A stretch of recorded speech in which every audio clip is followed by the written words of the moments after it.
Bilions, in righteous indignation, have demanded swift action, have demanded decisive action against the scourge of corruption. And in the last election, made it clear that it was a major requirement for any government that was formed to ensure that swift retribution is exacted against those who have plundered resources belonging to the state. Now, in response to this demand, President John Dramani Mahama set in motion the mechanism to ensure that persons who have dissipated public funds without recourse to due process are held to account. So he set up the oral committee to look into claims of corruption against certain individuals. Subsequent to that, the committee presented this report, which was expeditiously handed over to the Attorney General for further work so that dockets could be built and prosecutions commenced. Since the beginning of this administration, the Attorney General has periodically briefed the people of Ghana on progress made in this regard. Today, he is here once again to update us on progress made in the implementation of Operation Recover All Loots, and then also lay bare the facts surrounding a case that he has dubbed Ramble in the Jungle. Without taking any more of your time, I am going to invite the Attorney General, the Honorable Dominic Ayini, to take center stage and present his briefing. Thank you very much.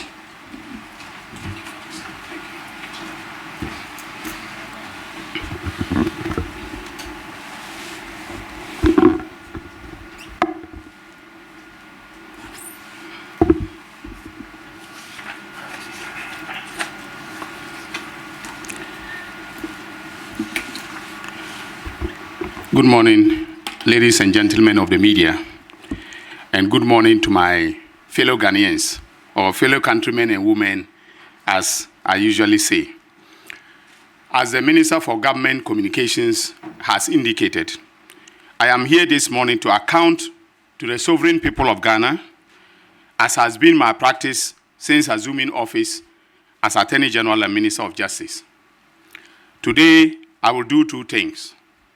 Firstly, I will provide update on the oral investigations we've been conducting and the oral-related prosecutions that have been filed so far. Second, you would recall that on March 20th, 2025, when I announced the Kobna Adubohin investigation, I referred to an ongoing investigation as the Rumble in the Jungle. The reference was to the buffer stock criminal investigation. I will this morning announce the conclusion of investigations into the elaborate criminal enterprise that started in 2018 after the appointment of Hanan Abdul Wahab as Chief Executive Officer of the Buffer Stock Company. Ladies and gentlemen, as far as the oral investigations are concerned, the status report is as follows. Out of the report of the oral committee submitted to my office, we instructed the National Intelligence Bureau in March 2025 to conduct investigations into cases of suspected acts of theft and graft by public officials and their allies in the private sector. The investigations were necessary because the oral committee reports did not contain the evidence required to prove the guilt of the suspects in court beyond reasonable doubt. It is always important to remember that the oral committee was tasked by His Excellency the President to receive complaints of looting of state resources, and complaints do not constitute irrefutable evidence of criminality. Our investigators have diligently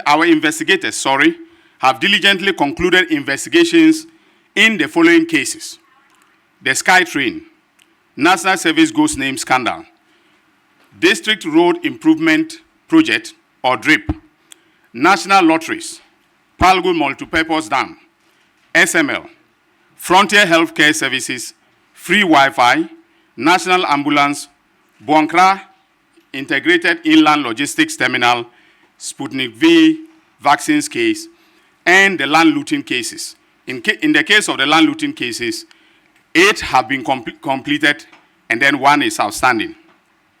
Now, ladies and gentlemen, let me give you a sense of what pertains. When the dockets are brought to my office, and the latest set of dockets were brought 2 weeks ago. I go through them diligently with the prosecution staff, the attorneys in the prosecution division, and other lawyers we work with, and then we can build a case and advise the investigators as to what to do when we find loopholes that may be exploited by defense attorneys. So I want to give 2 examples. In the case of the Boankra Integrated Inland Logistics Terminal, the report has been returned to my office. We have done our reading of the report and analysis of it, and we've come to the conclusion that there is a need for us to have a value for money audit, because that is the only way by which we'll determine the extent to which there was malfeasance relating to the finances of the project. But so far, nothing has been discovered that should, cause us to take action in court in terms of criminality. I'll give another example. The District Road Improvement Project, which is DRIP. We did the investigation. The preliminary report was returned to my office. I studied it. I gave directions as to what to do. And the investigators have went back to do their work. And they came back with a report that I can tell you has, pinpointed certain acts of malfeasance that we are working on. So, for instance, in the case of DRIP, they were overpaid. That is, JA Plant Pool was overpaid by $2 million. The contract sum was 176 million United States of American dollars. On the face of the contract, that is the sum that was stated. When we examined the invoices of payments, it was 178 million that was paid. So right away, there was a difference of $2 million. So we asked that $2 million be paid back by JA Plant Pool. We also realized that 190 pieces of equipment were added and cleared without payment of tax.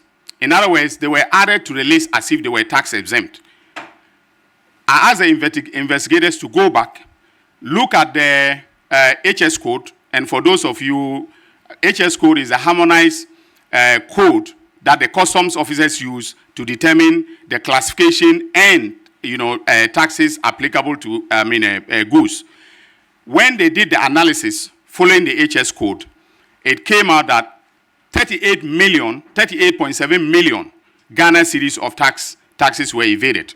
So in respect of the 2 sums, that is the $2 million, JH Plant Pool has been asked, we have made a demand on them to pay that money.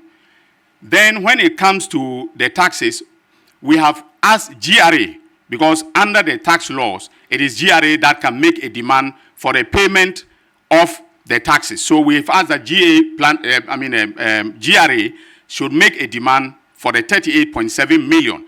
Now that is our investigators' assessment. GRA may come out with a different figure because they are the tax experts. So our investigators' figure may be confirmed or even adjusted upwards depending on what the GRA says. Now, when it comes to the issue of over-invoicing, we noticed that they were over-invoiced by between, that is the equipment, the drip equipment were over-invoiced by between 100 to 300%. All right? So I give you an example. One piece of equipment which costs $40,000, the government paid $84,000 for that equipment. That is over 110%.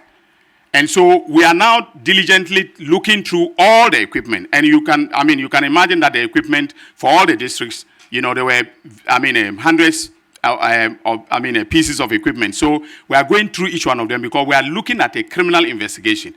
And in criminal law, charges must be specific.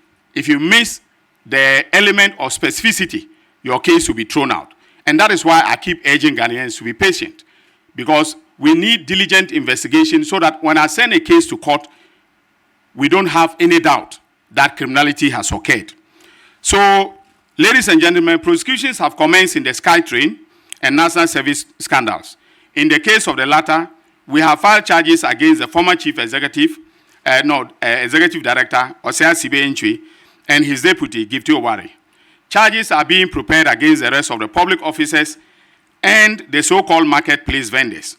In all, we intend to file about 10 cases in the NSA scandal and will use some of the public officers and vendors as prosecution witnesses. Now, this is a strategy that is working very well for us, and we intend to continue to use that strategy. In a situation where there is a small criminal among big criminals, and the small criminal knows a lot, it is better as a matter of prosecutorial strategy to use a small criminal to get the information in order to be able to succeed, and that is what I'm doing. Also, I wish to announce that the Auditor General has conducted a forensic audit into the NSA, the National Service Scandal, and the total amount of money stolen or illegally spent now stands at 2.2 billion, and not the 548 million that was uncovered by my investigators as at June 2025. And then, ladies and gentlemen, I have here a copy of the Auditor General's report. Again, painstaking investigation is very important in criminal matters. And so, based upon what the Auditor General has done, and this is a forensic audit, okay? Forensic audit means that they've gone beyond what ordinary, auditing would have done. And so, we are going to, based upon this, in some cases, change the charge, amend our charge sheets in order to bring fresh charges. Investigations are still ongoing in respect of the following matters: All African Games, mathematical sets, Bank of Ghana new building, stadia renovation, and National Cathedral. In the case of the National Cathedral, we have actually requested that the Auditor General should conduct another forensic audit, and he's being held by one of the big four accounting companies to be able to do this. Ladies and gentlemen, now to the rumble in the jungle.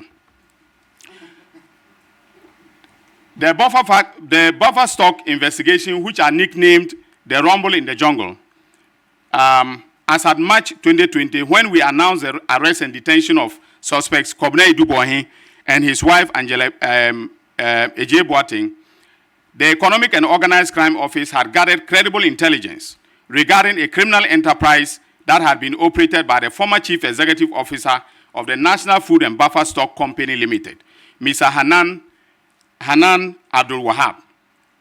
Initial estimates put the amount of money pilfered by Mr. Abdul Wahab and his collaborators at the time at around 58 million Ghana cedis, far in excess of the 49 million suspected to have been stolen by Mr. Idubohin and his co-accused persons.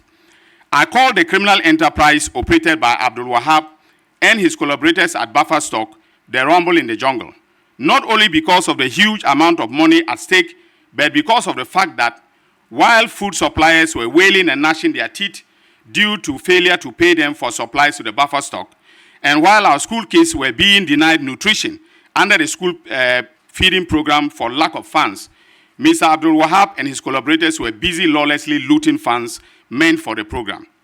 That is jungle behavior. The informal meaning of the word rumble is to discover illicit activity or the perpetrator of the illicit activity. Through painstaking investigations, the EOCO discovered this illicit criminal enterprise run by a gang of corrupt, lawless officials at the Buffer Stock Company. On June 25, 2025, the EOCO conducted a coordinated operation based upon their initial investigations, which resulted in the arrest of Mr. Abdul Wahab, former Chief Executive of Buffer Stock, his wife Frezes Aserts Wuni, and then James Atieku, the Buffer Stock Manager for the Northern Sector, who was based in Tamale. The operation also led to the arrest of Emmanuel Atta, Head of Corporate Affairs of NAFCO. The arrest followed initial intelligence and assessment by EOCO, who suggested that while serving as CEO of Buffer Stock between 2017 and 2024, Mr. Abdul Wahab colluded with his wife, Frezes Aserts Wuni, Richard Sam, Head of Finance, Bismarck Ousu Boache, Finance Department, and Emmanuel Atta, Corporate Affairs Manager, and others to create an elaborate criminal enterprise that was used to steal and launder public funds from the Buffer Stock Company. Within the period between 2017 and 2024, Mr. Abdul Wahab, in concert with Richard Sam Asante and Bismarck Ousu Boache, orchestrated a transfer of 78 million 269,084 Ghana cedis and 4 pesos from the bank accounts of Buffer Stock Company to a private company linked to Hanan Abdul Wahab, his wife, and staff of Buffer Stock at Republic Bank and EcoBank. Evidence shows that the funds were instantly retransferred to companies owned by Abdul Wahab himself and companies and entities owned and associated with him and his wife. Similarly, evidence shows that between 2017 and May 2029, Abdul Wahab, sorry, can I have?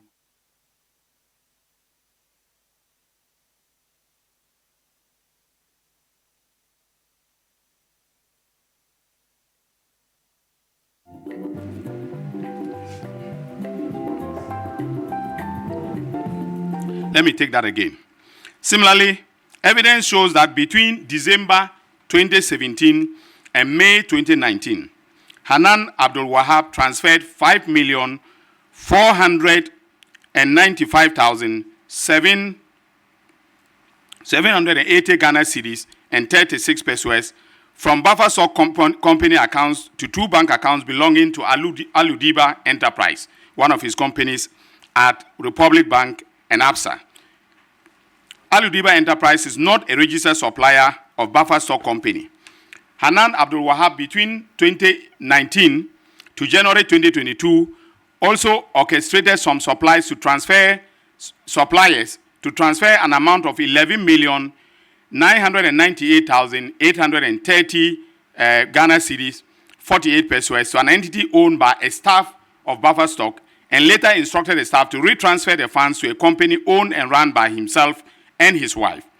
In July 2022, investigations found that Hanan Abdul Wahab transferred 251,050 cedis from Buffer Stock accounts to another bank account at Republic Bank belonging to Energy Partners, a company co-owned by Hanan Abdul Wahab and Emmanuel Atta, the head of corporate affairs of Buffer Stock Company. Energy Partners is not a service provider for Buffer Stock. The evidence gathered so far shows that they run this criminal enterprise under the pretext of supplying food items to schools under the school feeding program. Ladies and gentlemen, 7 entities linked to Abdul Wahab and his wife were used as vehicles to receive and to launder the proceeds of crime from Buffer Stock Company. The money laundering took the form of property acquisitions across the country, including real estate and luxury goods using the same entities.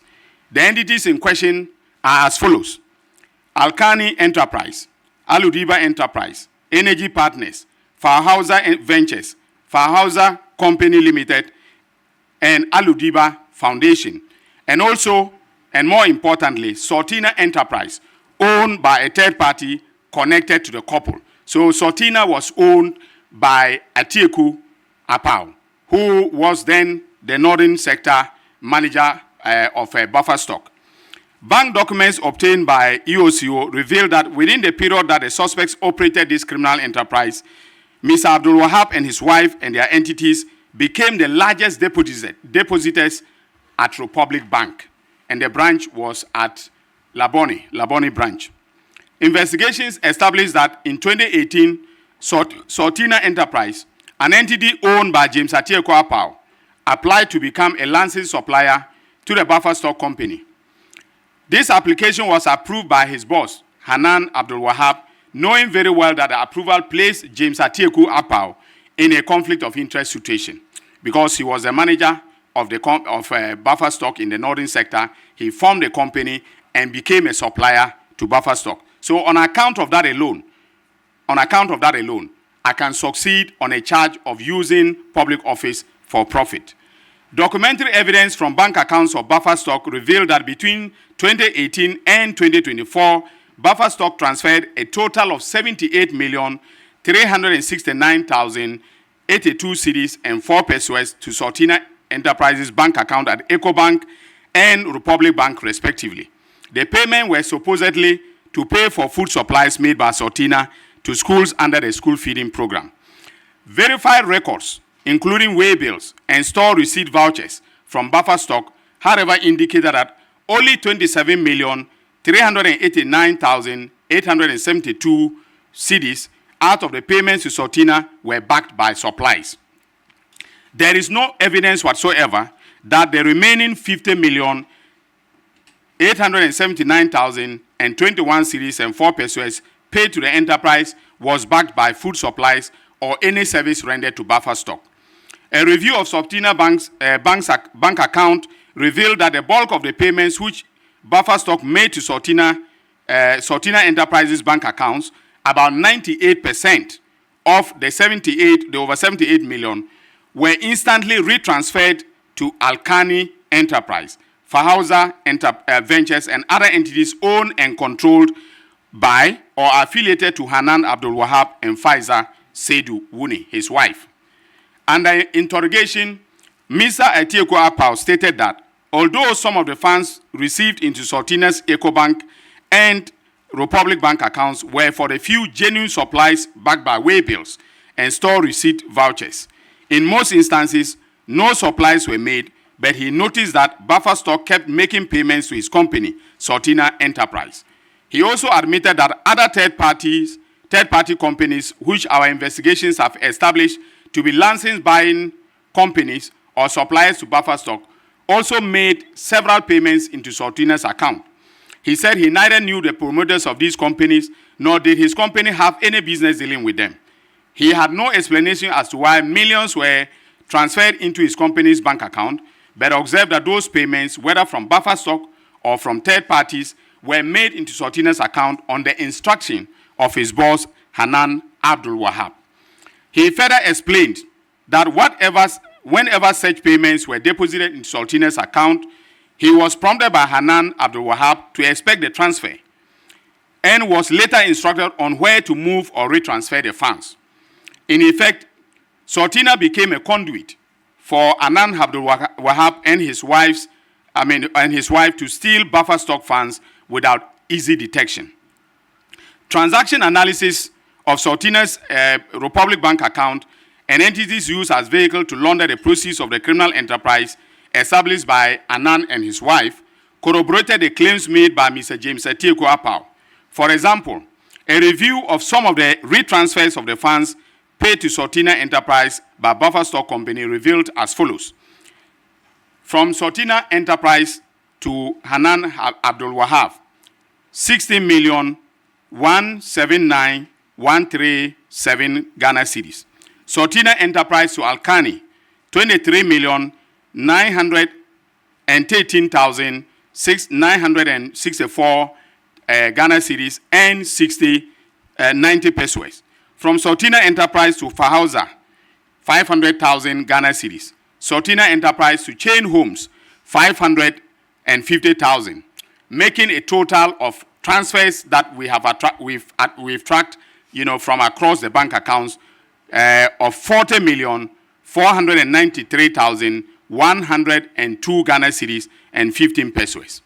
Now, ladies and gentlemen, as I've indicated, the proceeds of crime were used by the couple to acquire a lot of high-end luxury properties and, especially real estate across the country. Now, as is typical of all investigations conducted by the Economic and Organized Crime Office, contemporaneous tracing of the proceeds of crime has been undertaken, and we can confirm that the couple purchased a number of high-end real estate properties from their ill-gotten wealth. The properties are as follows. 1, a 5-bedroom house bought from Chain Homes Limited between February 2019 and December 2020 at a cost of $1,625,000. Of this amount, $5,758,165 Ghana cedis, that is the equivalent of 230,841 United States of American dollars, was paid directly from the accounts of the investigated entities. The balance was paid in cash to Chain Homes by the couple. Now, in criminal investigations, when large cash sums are being used to pay, that is prima facie evidence of money laundering. In July 2020, The couple purchased a 3-bedroom house at Cantonments from Golden Coast Developers Limited at a cost of 600,000 United States of American dollars, using two of their companies, Frezes Ventures, owned by the wife, and Frezes Company Limited, owned jointly by the couple. The land documents were, however, registered in the name of their wife. Between October 2019 and February 2021, the couple purchased plots at Fanali's airport development site for 750,000 United States of American dollars. The total payments were made in cash in the name of Frezes Aserts Wuni. We have the cash, receipts from the developer. Subsequently, in July 2021, Frezes Aserts Wuni signed a contract with a construction company, Mendeha and Souza Construction Limited, at a cost of 691,650 United States of American dollars to construct the shell and the core of the building. This excludes the cost of architectural designs from Ansara Architecture Pty Limited, based in South Africa. The building sitting on 3 plots is now estimated to be valued at 2,500,000 United States of American dollars. The couple also purchased 0.32 acres of government land from one Anthony Duke Essien, a known government land sales agent named in both the demolition of the Nigerian High Commission and the sale and demolition of the Bulgarian consulate. Duke Essien used his sister, Antoinette Chibodaku, a staff of the Dankwa Institute, as a front to purchase from the Ministry of Lands and the Ministry of Lands and the Lands Commission at a price of 307,200 Ghana cedis. Duke Essien then instantly sold the land to Hanan Abdul Wahab and received about 2,567,000 Ghana cedis. The payment came from the criminal proceeds from buffer stock through Sortina Enterprise and through Alkani and Hanan himself to Anthony Duke Essien. On the instruction of his brother, Duke Essien, Antoinette then wrote to the Lands Commission in March 2020 to instruct them that the lease should be in the name of Hanan Abdul Wahab. In May 2020, she made a U-turn and wrote to the Lands Commission to withdraw the documents bearing the name of Hanan Abdul Wahab and now replaced it with the name of the wife, Frezes Aserts Wuni. The couple developed 4 units of 4-bedroom apartments on the said land. The property is yet to be valued by our investigators. Now, ladies and gentlemen, other properties acquired by the couple are as follows. A 17-bedroom boutique hotel at Gumani in Tamale, in respect of which the couple used Frezes Company Limited to sign a franchise with Villa Monticello for the price of $250,000. In other words, $250,000. So they wanted Villa Monticello to run it as if it is a Villa Monticello hotel. So they paid $250,000 to Villa Monticello, in order to hide the identity of the hotel. But we've been able to dig in, and we've gotten all the evidence, including all the receipts from Villa Monticello. There is a 4-bedroom bungalow situated at Jolo, Accra, valued at 4.1 million cedis. 3-story building, that is Chicken Republic, the Chicken Republic building in Tamale, situated at Estate Junction, Tamale. 5-bedroom mansion at Canville, Dorado Street, Tamale. 3-bedroom house, Palissy, Tamale. 1-story building, number 10 Selby Gardens, Achimota, Accra. Then a 0.27 acre plot of land, Estate Junction, Tamale. 0.29 acre of land, close to Workers College, Tamale. We have also frozen all these assets and will be taking steps to have them confiscated to the state in the course of the criminal proceedings. We have no doubt in our minds that these properties were bought from the proceeds of crime.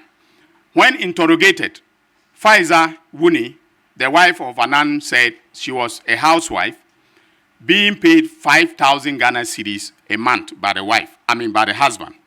So that is the legitimate income that we know. We have also taken note of the legitimate earnings of Hanan Abdul Wahab when he was appointed. His initial salary from 2017 was 14,000 Ghana cedis, a little above 14,000 Ghana cedis. He exited buffer stock in December 2024 with a salary of 28,000 per month. Now, ladies and gentlemen, do your mathematics. All right, and there are no other sources of legitimate earnings apart from these that I have named. Do your mathematics and tell me, in good faith, whether a couple earning this amount of money can buy a house costing 1.6 million United States of American dollars at chain homes. That is a question not for the gods, but for us as citizens to be able to answer, and answer very well through the accountability process. And that is why I keep saying that it is important that we we do painstaking investigations.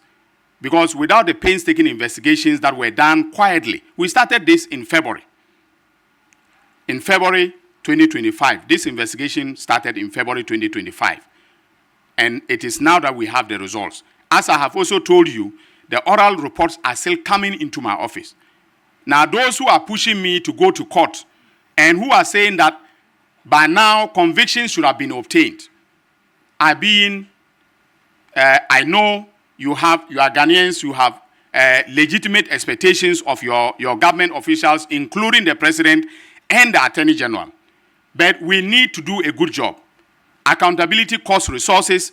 Accountability, takes time. And so it is important that Ghanaians are patient so that we have the kind of results that I'm announcing today. Not that I will rush to court. Defense lawyers will come and raise objections, throw my case out, and then the same Ghanaians who wanted me to go to court expeditiously will now turn around and say that Ayine is an incompetent attorney general. I was never an incompetent lawyer in private practice. I don't want to be an incompetent lawyer in public service. So I want us to take our time to do the kind of work that I'm announcing today. And I want to also let you know that I'm under no pressure from any quarters to cut any deals. Mr. President, who is my boss, has never put pressure on me. On the contrary, when I brief him, he gives me his blessing. He doesn't even express an opinion one way or the other. He says, Dominic, I've heard you. All right? The chief of staff has never put pressure on me to cut a deal with anybody.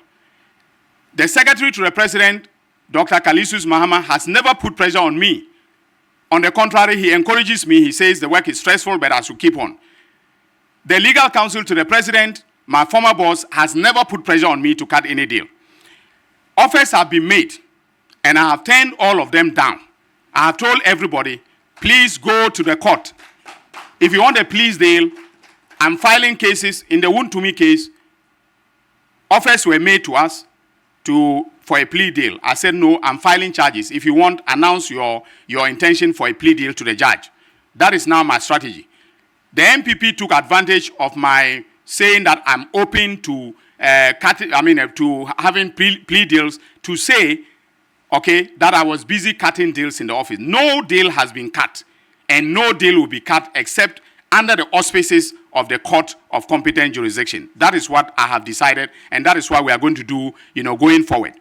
Lastly, we have frozen all the assets of Hanan that I have listed, including a 10 million Ghana cedis fixed deposit account at Republic Bank, Labone branch. That is the liquid assets. They also, had a lot of bags. I didn't want to list them. The wife has over 61 luxury bags. All right, name them. He himself was buying watches, some costing as much as 1.5 million Ghana cedis and so on. We have taken note of all of them, and so we've done the freezing, including those of the vehicles. So on account of the foregoing, we have decided to charge Mr. Hanan Abdul Wahab and his wife, Frezes Aserts, with stealing, conspiracy to steal, causing financial loss to the state, using public office for profit, obtaining public property by false statements, and money laundering. The charges will be filed on Friday, and I have the charge sheet, the draft charge sheet, which I am reviewing here for everybody to see, so that nobody goes to say that I have indicted somebody and I don't have charges. I have my charges ready. From now onwards, when we are announcing the conclusion of investigations, we are either contemporaneously filing charges or we are filing them immediately thereafter. Okay, so this is what I have for you today. I hope that Ghanaians will bear with us to do an excellent job for this republic. The oral will work. Forget about those who are paying bloggers to blog that oral is failing. Oral is on course and will work for the good of the people of this country. We will exact accountability to the extent justifiable by law. As I said, I will not do anything outside the law for political expediency reasons. I won't. So thank you and God bless all of you.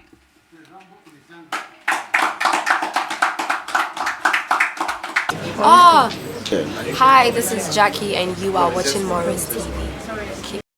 Thanks for watching.